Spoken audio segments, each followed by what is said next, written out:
Okay, so I said I would give you the answer to this final of the exam style questions that were at the end of the lecture course.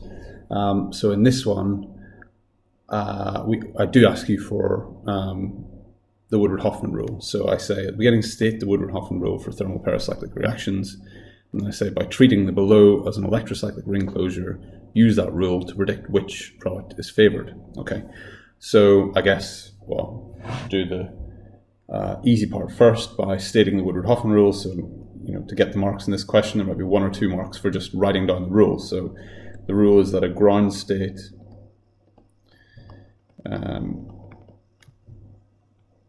which is another word for thermal paracyclic reaction,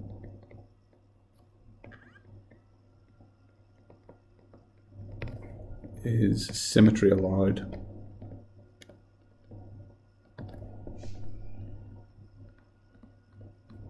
when the total number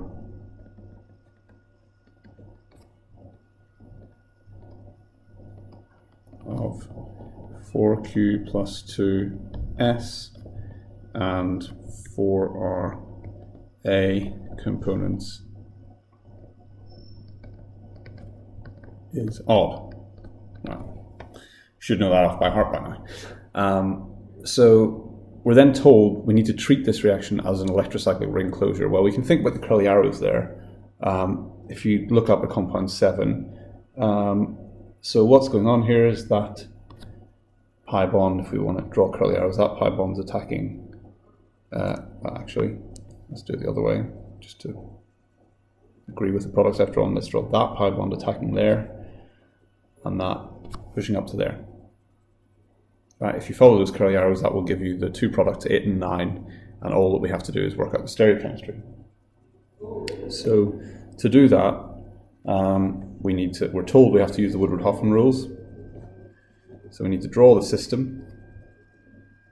So we've got methyl groups dotted all around here. We've got the positive charge here, and remember, in a continuous pi system, so an unbroken pi system,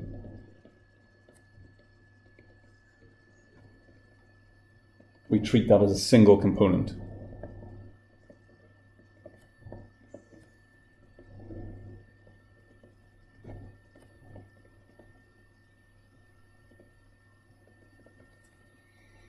So I'm going to just redraw it once over here.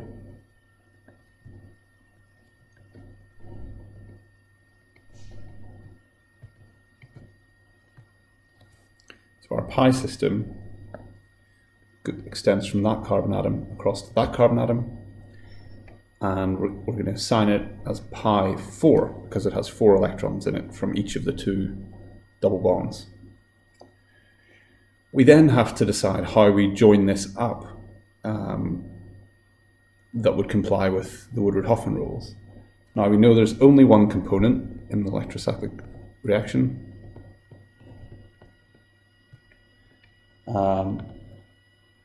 So for the overall reaction to be allowed, that one component must be either a 4Q plus 2S or a 4RA component.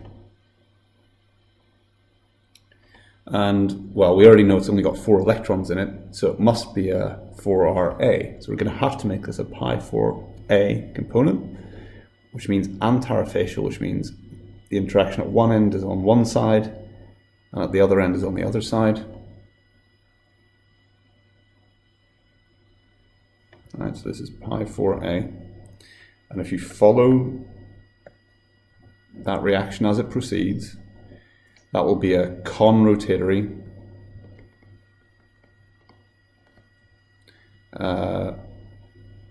4 pi ring closure.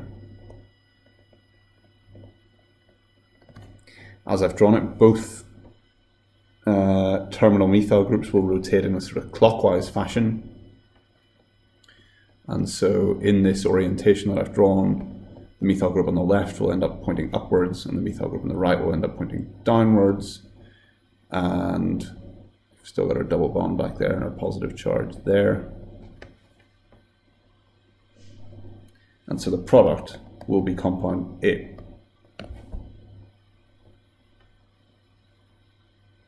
Okay, that's it.